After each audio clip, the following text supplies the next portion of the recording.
नमस्कार दोस्तों, रोहित है यार। दोस्तों, अभी जो टीचर का एग्ज़ाम हुआ है उसके पेपर को हम लोग देख रहे थे और एनालिसिस कर रहे थे। जो नए लोग हैं उनके लिए 2 मिनट के लिए हम रिपीट कर देते हैं। अगर आप देखेंगे जो टीचर का एग्ज़ाम हुआ है, जो टीआरई एग्ज़ाम है, उसको बीपीएससी ने कंडक्ट किया है and the standard of the question paper is fantastic. These are the questions which I have taken it from the TRE exam.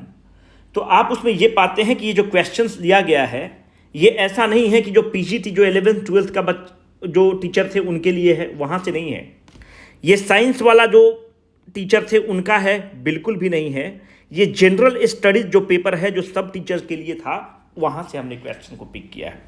Now I hope that if you are a serious candidate you will appreciate this. आप ये question देखिए। Question पूछ रहा है कि the edible part of litchi is. कितना खूबसूरत question है। लीची हम लोग को ऐसे भी जानना चाहिए क्योंकि लीची क्या है, बिहार का जीआई टैग है और पूरे देश में लीची का सबसे ज्यादा प्रोडक्शन अपना मोहब्बत बिहार करता है। मुजफ्फरपुर का शाही लीची बहुत फेमस है। तो क्वेश्चन जो सेट कर रहा है that is of a very good quality, very high calibre का क्वेश्चन सेट किया जा रहा है। तो अगर आप देखेंगे तो ये चीज कहां से पिकअप है, एनसीईआरटी से पिकअप है। तो I have few suggestions for you. Lucent का जमाना चला गया, घटना चक्र का जमाना चला गया। तो हम लोग क्या करेंगे, इस पेपर को एनालाइज करने की कोशिश करते हैं। यहां से 2-3 चीज को निकालने की कोशिश करते हैं कि अगला क्वेश्चन क्या हो सकता है, प्रिडिक्ट करने की कोशिश करते हैं। और यही एक सही तरीका है पढ़ने का। जैसे देखो, अभी पूछा है कि द एडिबल पार्ट ऑफ लीची क्या है। अगला क्वेश्चन पूछ सकता है कि the edible part of strawberry क्या है, एडिबल पार्ट ऑफ बनाना क्या है। आपसे ये अगला क्वेश्चन पूछ सकता है। तो इसी तर्ज पर हमने आपके लिए क्वेश्चन सेट कर दिया है कि the edible part of banana is, जिसका आप कमेंट सेक्शन में उत्तर देंगे और हम इसको एक्सप्लेन करेंगे। देखो, बेहतरीन ये होगा कि जिस तरह का ये क्वेश्चन है, अगला क्वेश्चन आप देखो, the process of finding the relative location of the gene on a chromosome is called. It is immaterial whether you have arrived at the right answer or not. It is very important to peep into the mind of the question framer कि वो क्या पूछना चाह रहा है। He has used a new term which is called as the genome walking. तो हमारा नैतिक जिम्मेवारी ये है कि जीनोम वॉकिंग क्या है हम लोग एक बार पढ़ लें। अगला उसने टर्म यूज किया है कि क्रोमोजोम वॉकिंग। क्रोमोजोम वॉकिंग क्या है एक बार हम पढ़ ले, एक बेसिक हमें आइडिया हो जाए कि क्रोमोजोम वॉकिंग का मतलब क्या होता है, जीनोम वॉकिंग का मतलब क्या होता है। हो सकता है कि अगला क्वेश्चन जीनोम वॉकिंग पर आपसे पूछ ले 69 बीपीएससी में, और क्रोमोजोम वॉकिंग पर पूछ ले। क्यों पूछ ले? क्योंकि जब उसने इस क्वेश्चन को इंटेंशनली फ्रेम किया है ऑप्शंस को, इसका मतलब कि he is having a fair idea about this thing. उनके नोट्स का चीज है ये। तो it can be a probable question in your 69 BPSC. तो हम लोग आज उसको एनालाइज करेंगे और वहां से देखते हैं कि हम लोग को कैसे पढ़ना है साइंस को। अभी भी 1 महीना है, बहुत आसानी से कर लेते हैं। अभी ये टॉपिक को कर लेते हैं। अगर आपको पसंद आएगा तो बताइएगा। जितने भी क्वेश्चंस आए हुए हैं साइंस का, उसको हम बना देंगे और आपको एक्सप्लेन कर देंगे। जैसे क्वेश्चन देखो, the edible part of litchi is. हम लोग को यहां पर नहीं सेटल करना है, इसका करेक्ट आंसर एरिल है। पर द फैक्ट इज हमको क्या पढ़ना है, हमें यह पढ़ना है कि ट्रू फ्रूट क्या होता है, फॉल्स फ्रूट क्या होता है और पैरेंथोकार्पिक फ्रूट क्या होता है। आप अब पिछली बार देखेंगे तो आपसे पूछा है बीपीएससी में कि एप्पल ट्रू फ्रूट का उदाहरण है कि फॉल्स फ्रूट का उदाहरण है। इसका मतलब कि जो प्लांट का जो फ्रूट वाला पार्ट है, it is one of the favourite area and the soft area of the BPSC. और वहां के क्वेश्चन बहुत आसान बनते हैं और आज उसको मैं एक्सप्लेन कर देते हैं। देखो, ट्रू फ्रूट का मतलब यह होता है कि जब ओवरी फ्रूट का रूप ले लेता है तब आप उसको ट्रू फ्रूट बोलते हैं। अगर ओवरी के अलावा कोई और पार्ट ऑफ द प्लांट, जैसे कि थैलमस, कुछ और part of the plant apart from the ovary becomes the fruit, then it becomes a false fruit. मोटा मोटी तुम देखोगे तो ट्रू फ्रूट सस्ता होता है, हम याद करने के लिए किए हुए हैं, और फॉल्स फ्रूट थोड़ा सा जो महंगा आइटम है वो फॉल्स फ्रूट में आ जाएगा। जैसे कि एप्पल क्या है, एप्पल एक फॉल्स फ्रूट का उदाहरण है। इस चीज को याद रखना, हमेशा आपसे यही पूछता है।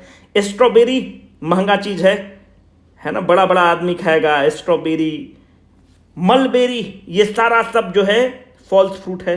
सस्ता सस्ता चीज क्या है, आम 40 रुपए किलो। और क्या हो सकता है, वाटरमेलन 10 रुपए किलो। अंग्रेजी मीडियम 10 रुपए KG, 10 rupees KG, not kilo for you, है ना।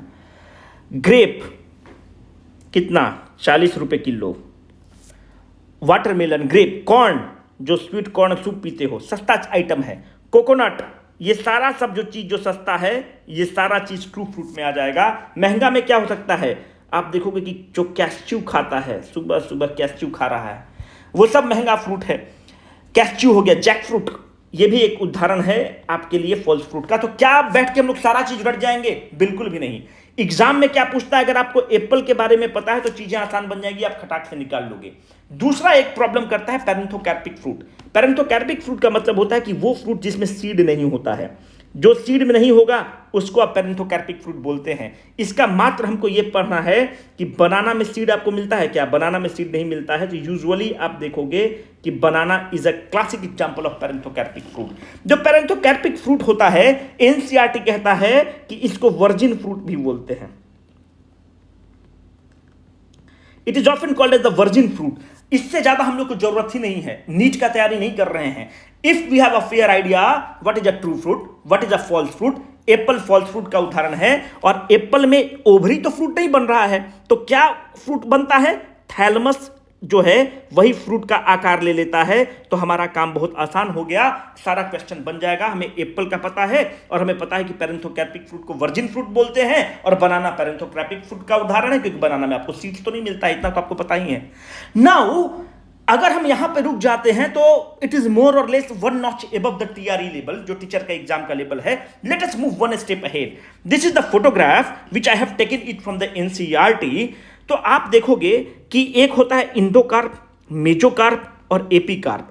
इन तीनों चीज को मिला के आप बोलते हो पेरिकार्प। अभी घबराना नहीं है, देखो कैसे हम लोग इसको डेल्व करते हैं और डिकोड करते हैं। आज फ्रूट को खत्म कर देंगे। इसको आप कहते हो पेरिकार्प। अगर आप देखो तो जो बाहर का जो कवर होता है, जो फ्रूट का कवर है, जैसे आम है, आम का जो बाहर वाला छिलका है जिसको आप थ्रो कर देते हैं, इसको आप एपीकार्प बोलते हैं। एपीकार्प मतलब जो आउटर लेयर है, it is often called as the outer layer, जिसको आप थ्रो कर देते हो, this is called as the epicarp. ये कोकोनट है, कोकोनट का जो हरा वाला पार्ट है जिसको आप फेंक देते हैं, this is nothing but this is a classic example of the epicarp. ध्यान रखना। अब ध्यान से देखो, जो जूसी स्ट्रक्चर, नुमा स्ट्रक्चर जो होता है, जो जूस जहां पर भरा हुआ है, उसको आप कहते हो मेजोकार्प। जो अंदर वाला पार्ट है इसको कहते हो एपीकार्प। अगर आप आम देखोगे ना तो आम के अंदर बीज मिलता है, उसके अंदर आप ऐसे ढक ढक ढक ढक करोगे तो उसमें ढक ढक ढक ढक आवाज करता है। तो जो उस एपीकार्प, इंडोकार्प के अंदर भी आप देखोगे कि जो ढक ढक ढक ढक आवाज करता है, यही सीड है। तो कहने का मतलब है एपीकार्प आउटर लेयर जिसको हम लोग फेंक देते हैं, बीच वाला पार्ट इज द मेजोकार्प, अंदर वाला part is the endocarp, endocarp के अंदर सीड। एक सवाल नहीं अब आपसे गड़बड़ होगा। अब ध्यान से देखो, जो नारियल पानी पीते हो, जो लड़की लोग के चेहरा पे ग्लो रहता है, बोलते हैं नारियल पानी पीते हैं, 60 रुपया का एक दिन का कौन पिएगा भाई। ध्यान से देखो, तो जो बाहर वाला पार्ट है एपीकार्प, जहां पर पानी भरा हुआ है, that is nothing but the mesocarp. Are you with me on this point? वही मेजोकार्प है। और बाद में अगर आप देखोगे तो आम का जो बाहर वाला पार्ट है एपीकार्प। आप एपीकार्प खाते हो क्या? आप इसको क्या करते हो? थ्रो कर देते हो, छिलका है यार। मेजोकार्प, आप एंडोकार्प खाते हो क्या? यार आम का गुठली है, गुठली के अंदर सीड है, इसको भी आप नहीं खाते हो। तो आप खाते क्या हो? मेजोकार्प को खाते हो। The probable question can be कि the edible part of the mango is mesocarp, the edible part of coconut is mesocarp. Yes और नो, हाँ और ना। जहां पर पानी कहां पर स्टोर्ड है, जिसको आप पानी पीते हो सुबह सुबह खाली पेट, that is the mesocarp. So the edible part of the coconut, the edible part of the mango is the mesocarp, my dear friend। और याद रखना, कोकोनट और मैंगो को ड्रुप भी कहा जाता है। अब एनसीईआरटी इसको मेंशन करता है, बाकी हम लोग डिटेल में पढ़ना हो तो नीट लेवल पे चला जाएगा। दैट इज नॉट हमारे जरूरत के हिसाब से नहीं है, जो हम बता दें it is more than enough for our examinations to tackle all the questions. My dear friend, let us delve more. अब आप लीची के केस में देखोगे तो लीची के केस में क्या हो रहा है, यहां पर आप सीड देखोगे। लीची एक गजब का उदाहरण है। इस सीड को कवर करने के लिए एक फ्लेसी स्ट्रक्चर बन जाता है। जो फ्लेसी स्ट्रक्चर आपका बन रहा है, ये सीड है, नीचे आप देखते हो काला रंग का सीड है। बिहार के रहे हो तो कभी ना कभी तो लीची खाए ही होगे। तो ये सीड है। जो सीड का जो एक्सटेंशन है, याद रखना, the seed outgrowth is called in litchi, the seed का ही आउटग्रोथ है। The seed outgrowth of litchi is called aril. Litchi is called aril। और this aril is the edible part, fleshy juicy part of the litchi my dear friends. अब दो तीन चीज हम लोग को और ध्यान से देखना है। यहां पे अभी रुक गए तो काम गड़बड़ा जाएगा। अगला क्वेश्चन अगर वो हमसे दबा के पूछ देता है कि बताओ लेमन में क्या होता है, for that matter take the orange also. Lemon और ऑरेंज में अगर आपसे पूछता है तो भाई ये तो बाहर वाला पार्ट छिलका है। कुछ लड़की लोग उसको भी पीस पास के ऐसी चेहरा पे थोड़ी ग्लो आता है। लड़का लोग भी पता नहीं करता होगा। लड़का लोग का तो हम जानते हैं कि भाई फेस वॉश कर लिया तो फिर तो वो अपने को सलमान खान समझ रहा है। लड़की लोग का ग्लो कैसे आता है, टोनर लगता है, फेस वॉश के बाद टोनर लगेगा, टोनर के बाद सीरम लगेगा, पोर को क्लोज किया जाएगा, फिर सीरम लगेगा, सीरम के बाद मॉइस्चराइजर लगेगा, फिर रात में विटामिन सी लगेगा। अब उसमें क्या है कि इसमें साइट्रिक एसिड होता है। अब देखो यहाँ से तुमको ज्ञान का बात बता देते हैं। लड़की लोग मैक्सिमम देखोगे ना तो बताएंगी भले नहीं विटामिन सी का सीरम लगाती हैं, तभी चेहरा में ग्लो रहता है। विटामिन सी क्या है, यहाँ के इसके जो एक्स्ट्रा वाला जो पार्ट है, जो छिलका वाला पार्ट है, उसमें विटामिन सी का थोड़ा बहुत कंटेंट होता है। इसीलिए आप कुछ को देखते होंगे कि उसका भी ऑरेंज पिल फेस मास्क आता है, लेमन फेस मास्क आता है, क्योंकि विटामिन सी का सब्स्टिट्यूट होता है। और विटामिन सी जो है चेहरा को चमकाता है, ग्लो प्रदान करता है। अब ध्यान से देखो, ये जो छिलका है दैट इज कॉल्ड व्हाट, यहां से ध्यान लगाओ, एपिकार्प। एपिकार्प हम लोग इस्तेमाल करते हैं क्या? बिल्कुल नहीं। एपिकार्प कहां इस्तेमाल करते हैं? ये जो पार्ट है, जो बीच वाला जो उजला उजला पार्ट है, ये वाला पार्ट मेरे भाई, ये वाला पार्ट क्या है? इसको आप कहते हो मेसोकार्प। देखो यहीं से क्वेश्चन अगर बनाना होगा तो बना देगा और मुश्किल में फंस जाओगे। और ये वाला पार्ट क्या है? तुम्हारा एंडोकार्प। ठीक है, इसका मतलब now we are concluding that the edible part of orange and lemon is what the edible part or जो juicy part which is used is endocarp. My dear friends, अब इससे ज्यादा एक भी क्वेश्चन नहीं आएगा और चवन्नी बना के उड़ा देना। अब तुमसे एक क्वेश्चन दे रहे हैं, अगर कमेंट सेक्शन में तुमने नहीं आंसर दिया, जबरदस्ती सल्फास देंगे और श्राप भी देंगे कि एग्जाम में एक क्वेश्चन नहीं बनेगा। अगर हम मेहनत कर रहे हैं तो तुमको भी करना ही पड़ेगा। क्वेश्चन क्या है कि the edible part of banana is, ध्यान से सुनो, अगर गलती किए तो अपने खा लेना सल्फास, एकदम साफ बोलो, अपने खा लेना। दवाई की दुकान पे जाना और बोलना कि हमको दे दो, रोहित सर बोले हैं दे देगा सल्फास तुमको। सिंपल सी बात है। और जिसको लग रहा होगा कि सर आप उकसा रहे हैं सुसाइड करने के लिए, फिर इसका तैयारी मत करो, जाकर दरोगा का तैयारी करो। सिंपल सी बात है। अब ध्यान से देखो, बनाना किसका उदाहरण है? पैरेंथोक्रेपिक का है। अब देखो ये केला है, केला से देखो क्वेश्चन बनेगा, हम बता रहे हैं। ये छिलका है, जो छिलका है इसको तुम क्या कहते हो? ध्यान से देखो, छिलका को हम लोग क्या कहते हैं? एपिकार्प। तो हम बनाना में क्या खा रहे हैं? एपिकार्प को खाते हैं। ध्यान से सोचना, अब सोचना है बनाना के अंदर ये कौन सा पार्ट हो सकता है और इसके अंदर कौन सा पार्ट हो सकता है? एपिकार्प के बाद क्या बनता है? मेसोकार्प। उसके बाद क्या बनता है? एंडोकार्प। तो बनाना में भाई सीड्स तो मिलता नहीं है, एंडोकार्प के अंदर क्या है? सीड। तो यहां पे तो सीड मिलना नहीं है। तो अब आप सोचो कि मेसोकार्प को ही केवल खाते हैं कि एंडोकार्प को ही केवल खाते हैं कि दोनों को मिला के खाते हैं कि केवल एपिकार्प को खाते हैं? ध्यान दो, एनसीईआरटी में पूछा हुआ है and can be a question, और बता रहे हैं एग्जाम में आएगा। एपिकार्प, क्योंकि यहां पे कंफ्यूजन होगा, एपिकार्प खाते हो कि मेसोकार्प केवल खाते हो कि एंडोकार्प केवल खाते हो? एंडोकार्प के अंदर सीड तो वहां पे होता ही नहीं है, तो वहां पर एपिकार्प है, मेसोकार्प है, एंडोकार्प है।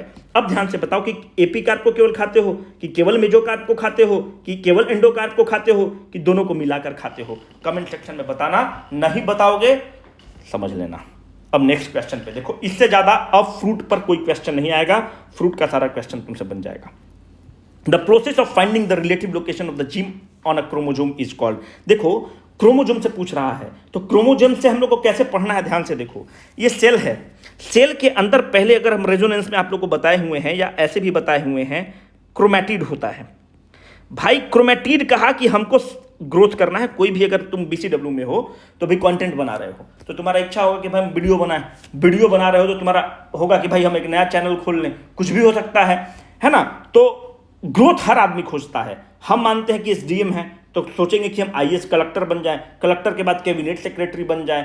तो कोई भी आदमी चाहेगा, अगर डिप्टी एसपी में तुम्हारा पोस्टिंग है तो चाहोगे कि आईपीएस में प्रमोट हो जाए, ग्रोथ खोजोगे। तो क्रोमैटिड जो है वो कहता है कि हमको ग्रोथ चाहिए। तो सेल का ग्रोथ कैसे हो सकता है? सेल डिवीजन के थ्रू ग्रोथ होता है। तो भाई अगर ये ग्रोथ चाहता है, अगर सेल डिवाइड होगा तो ऐसे कट गया, ऐसे कट गया, तो भाई अब ये एक तार है, तार नुमा स्ट्रक्चर को तुम ऐसे काट दोगे तो भाई ये तो और उलझ जाएगा, वो तो सारा अपना प्रॉपर्टी ही खो देगा। तो क्रोमैटिड कहता है कि हम लोग एक स्ट्रक्चर का रूप में लेते हैं, एक प्रॉपर स्ट्रक्चर बना लेते हैं, और ये जब प्रॉपर स्ट्रक्चर बना लेंगे तो हमारा सेल डिवीजन अच्छे से हो सकता है और अपना एक अलाइन कर लेता है। जैसे तार को हम लोग कैसे करते हैं, उसको उलझा हुआ तार है तो उसको सुलझा लेते हैं, है ना, उसको गोल गोल बना लेते हैं। तो क्रोमैटिड बहुत होशियार है। सेल डिवीजन के बाद वो कहता है कि हम अपने आप को इंटेंगलमेंट से, इंटेंगल्ड क्रोमैटिड क्या है? इंटेंगल्ड है, उलझा हुआ है। और यहां पे क्या होता है? इंटेंगल्ड है, और यहां से अब अपने आप को इंटेंगलिंग को खत्म करता है और अपने आप को एक अच्छा स्ट्रक्चर के रूप में ऑर्गेनाइज कर लेता है। और जब इस स्ट्रक्चर को रूप में ऑर्गेनाइज अपने आप को करता है तो वो कहलाता है क्रोमोजोम। तो chromatid is nothing but the chromosome. Human में कितने पेयर ऑफ द क्रोमोजोम है? 23 पेयर ऑफ द क्रोमोजोम। ध्यान से देखना, यहां से क्वेश्चन पूछेगा 23 पेयर का मतलब कितना है? 46 क्रोमोजोम है। अब यहीं पर बताओ कि माउस में कितने क्रोमोजोम होते हैं? माउस में 40 क्रोमोजोम है। अब ये बताओ फ्रूट फ्लाई में कितने क्रोमोजोम हैं? 8 क्रोमोजोम है फ्रूट फ्लाई में। अब यहां से ज्यादा एक क्वेश्चन नहीं बनता है, इससे ज्यादा नहीं पूछेगा आपसे क्वेश्चन। तो अब देखो, जब हम क्रोमोजोम को देख लिए तब हमारे जहन, अच्छा क्रोमोजोम का ये बताओ कि क्रोमोजोम, अगर तुम जवान हो, मानते हैं कि 25 साल के पट्ठा हो, और एक अंकल जी हैं 90 साल के, ठीक है, तो क्रोमोजोम तुम्हारे अंदर कितना होगा? भाई 23 पेयर ऑफ द क्रोमोजोम। चचा के अंदर कितना क्रोमोजोम होगा? 26 pair of the chromosome. Very good, दिल खुश कर देता तुम लोग। अगर ऐसा सोच रहे हो तो जाके सल्फास। क्रोमोजोम एज पर डिपेंड नहीं करता है, एज पर इंडिपेंडेंट है। जो भी ह्यूमन है उसके अंदर 23 पेयर ऑफ द क्रोमोजोम है। It is independent of the age my dear friends, write it somewhere, right. अब देखो, जब हम क्रोमोजोम, अच्छा और कुछ, चलो क्रोमोजोम का बात निकला तो और बता लो। जैसे लड़का का क्रोमोजोम क्या होता है? लड़की हमेशा XX रहेगी, लड़का हमेशा क्या रहेगा? XY क्रोमोजोम रहेगा। अब देखो बर्ड के केस में क्या होता है? बर्ड में एक क्रोमोजोम होता है ZZ और एक क्रोमोजोम होता है ZW। तो ध्यान रखना, जो बर्ड का मेल है ये किसका है? महिला है। ये किसका? बर्ड का मेल है। तो अगर एग्जाम में पूछ दे तो बर्ड के केस में उल्टा हो जाता है, यहां पर ये फीमेल बर्ड है। इससे ज्यादा क्वेश्चन नहीं बनेगा यार, इसको देख लेना। जब हम क्रोमोजोम को देखें कि भाई जब क्रोमोजोम के अंदर क्या बना है, तो भाई हम क्रोमोजोम को अब इसको मैग्नीफाई किए, लेंस लिए और इसको मैग्नीफाई किए, तो हम देखें कि क्रोमोजोम जो है ये जो जीन से बना हुआ है, मतलब ढेर सारा जीन ऐसे ऐसे करके बना हुआ है। ये भी जीन है, ये भी जीन है, ये भी जीन है, ये भी जीन है, मतलब जो बिल्डिंग ब्लॉक, जैसे ये घर है आपका, तो घर को हम देखते हैं कि घर किससे बना है, तो हम देखते हैं कि घर तो ब्रिक से बना हुआ है। तो यहां पे देखते हैं कि भाई जीन से बना हुआ है। फिर जब जीन, ये वाला जो पार्ट है, जो ये आपका पार्ट है, इसको फिर हम मैग्नीफाई करते हैं। इसको जब मैग्नीफाई करते हैं कि ये किससे बना है, तो देखते हैं कि जीन जो है DNA से बना हुआ है। इसका मतलब कि जीन क्या है? जीन एक हेरिडेटरी यूनिट है। आप मुझे बिल्कुल इसकी इजाजत दीजिए कि मैं बोलूं कि gene is equal to DNA। Gene ही DNA है, क्योंकि जीन किससे बना है? DNA है। जीन क्या है? It is the hereditary unit. जो लड़की लोग सुंदर है वो घमंड में है कि हम बहुत सुंदर, इसलिए तुम्हारा कोई योगदान नहीं है बहन। जिन तुम्हारे बहुत अच्छे थे, माता जी के जिन बहुत अच्छे थे, बाबू जी के जिन अच्छे थे, इसलिए तुम्हारे नैन नक्श बहुत तीखे हैं। हो सकता है तुम्हारी ऊंचाई बहुत अच्छा है, हो सकता है कि नाक बहुत शार्प है, हो सकता है कि आंख बहुत बड़ी बड़ी हो, है ना, हो सकता है कि बाल बहुत घने हो, बाल बहुत काला हो, सुरीली आंखें हो। तो कहने का मतलब है कि आपका इसमें कोई कंट्रीब्यूशन नहीं है। तो एटीट्यूड घर पे, अगर आपका कंट्रीब्यूशन यह है कि आप ऑक्सफोर्ड से पढ़ी हुई हो, लंदन स्कूल ऑफ इकोनॉमिक्स से पढ़ी हुई हो, BPSC की टॉपर हूँ, UPSC की टॉपर हूँ, मिरांडा हाउस से पढ़ी हुई हूँ, IIT IIM से पढ़ी हुई हूँ, तब आपका एटीट्यूड आ सकता है थोड़ा बहुत कि भाई हम अपनी मेधा पर हैं। पर वैसा व्यक्ति में एटीट्यूड नहीं आएगा। विद्या ददाति विनयम, फिर तो वो विनय में चला जाएगा, है ना। विषयांतर हो गया, पर ये भी बताना ज़्यादा जरूरी है पढ़ाई सब लिखाई सबसे, है ना। अब देखो जीन बराबर DNA हो गया। फिर हम DNA को और मैग्नीफाई करते हैं कि DNA में क्या है, तो देखिए कि भाई DNA जो है वह न्यूक्लियोटाइड से बना हुआ है। न्यूक्लियोटाइड क्या होता है? न्यूक्लियोटाइड देखते हैं कि वो एडिनिन, थाइमिन, गुआनिन और साइटोसिन से बना हुआ है। तो हम देख रहे हैं कि एटीजीसी जो है ये न्यूक्लियोटाइड है और न्यूक्लियोटाइड डीएनए बनाया, डीएनए ही जीन है, जीन क्रोमोसोम का पार्ट है और क्रोमोसोम क्रोमैटिन है। यही पूरा सेलुलर स्ट्रक्चर है और यहीं से सारा चीज ग्रोथ हो रहा है। ये तो हुआ आपका क्रोमोसोम का स्टोरी माय डियर फ्रेंड्स। अब इतना जो हम नौटंकी किए हम यहां से निकल जाते हैं। अब देखो जीन मैपिंग था तो जीन आपको बताना जरूरी था, तो इस तरह से करना। यहां पर एक वर्ड कर रहा है जीनोम वॉकिंग और एक वर्ड यूज किया है क्रोमोसोम वॉकिंग। तो जीनोम वॉकिंग का मतलब होता है कि जैसे हम लोग अभी क्या न्यूक्लियोटाइड का सीक्वेंस किए कि भाई एडेनिन है, थाइमिन है, गुआनिन है, साइटोसिन है। तो कोई भाई हो सकता है कि एटीजीसी है, यहाँ पे यूरासिल भी हो सकता है, यहाँ पे कोई और हो सकता है, यहाँ पर एजीटीयू भी हो सकता है। तो डीएनए का जो सीक्वेंस होता है, जब हम लोग जो डीएनए का जो तुमने सीक्वेंस डिटरमाइन किया, डिटरमाइनिंग द डीएनए सीक्वेंस, आपका यही डायरेक्ट क्वेश्चन हो जाएगा, एनसीईआरटी से है। Determining the DNA sequence is called, जो डीएनए का सीक्वेंस को आप डिटरमाइन करते हैं is called genome walking. Genome walking is nothing but determining the DNA sequence. कौन सा डीएनए का सीक्वेंस कैसे होगा जो आप उसको डिटरमाइन करते हो, उसको आप जीनोम वॉकिंग बोलते हो। What is a chromosome walking my dear friends? This is very important. Chromosome walking कहां इस्तेमाल होता है? क्लोनिंग के केस में एग्जाम इसको यूज करते हैं। एग्जाम में सीधा आपसे पूछेगा कि which technique is use to clone, which technique is use in the cloning. Cloning of the gene में इस्तेमाल होता है, तो पूछेगा which of the following is used for the cloning of the gene. दे देगा genome walking, chromosome walking, gene mapping, आप गए, खेला खत्म। तो देखो जीनोम जो क्रोमोसोम वॉकिंग है उसमें क्या तुम इस्तेमाल करते हो? It is use to clone a gene. It is used, एकदम लिख लो, देखो इस टर्म को इस्तेमाल किया, it is used to clone a gene. कौन सा जीन? यूजुअली डिजीज वाला जीन। क्यों करते हैं? जैसे देखो हमने ये डिटरमाइन कर लिया कि मानते हैं कि क्लिनफिल्टर सिंड्रोम हो गया या कोई रोग हो गया, उसमें एक्स जीन रिस्पॉन्सिबल है। तो भाई हमको इसका दवा बनाने के लिए इस एक्स जीन को क्या करना पड़ेगा? क्लोन करना पड़ेगा। हम इसका 1000 कॉपी बना लेंगे और उस 1000 कॉपी बना के इसको हम स्टडी करेंगे डिफरेंट दवा देके, है ना। I am not technically correct, I am not 100% correct, ठीक है। टेक्निकली माइक्रोबायोलॉजी का पार्ट है, हम उसको समझाने में हमको वक्त लग सकता है, पर याद रखना हमारे एग्जाम के लिए यही 2 टर्म इंपॉर्टेंट है कि क्लोन अ जीन, और इसका मतलब है कि डिटरमाइन द डीएनए सीक्वेंस। हम जो डिजीज वाला जीन है उसका एक कॉपी बनाए, उसको क्लोन किए। क्लोन मतलब क्या होता है कि उसका कॉपी कर देना। क्लोन करके उसका 1000 1 लाख कॉपी बना लिए और अब उसको हम स्टडी कर रहे हैं, उस पर दवा का प्रयोग कर रहे हैं और उस लाइलाज बीमारी का निदान कर रहे हैं। इसको आप कहते हो chromosome walking. My dear friends, इससे ज़्यादा कोई भी क्वेश्चन नहीं बनता है। बाकी और उसमें जनरल स्टडीज के क्वेश्चन हैं, अगर आपको पसंद आया होगा तो कमेंट सेक्शन में बता दीजिएगा, सारा करवा देंगे। नहीं पसंद आया होगा तो फिर छोड़ दीजिए, आप लोग खुद कर लीजिएगा, पर कर लीजिएगा जरूर, इतना मेरा विनम्र आपसे आग्रह है। Signing off for the day, Rohit.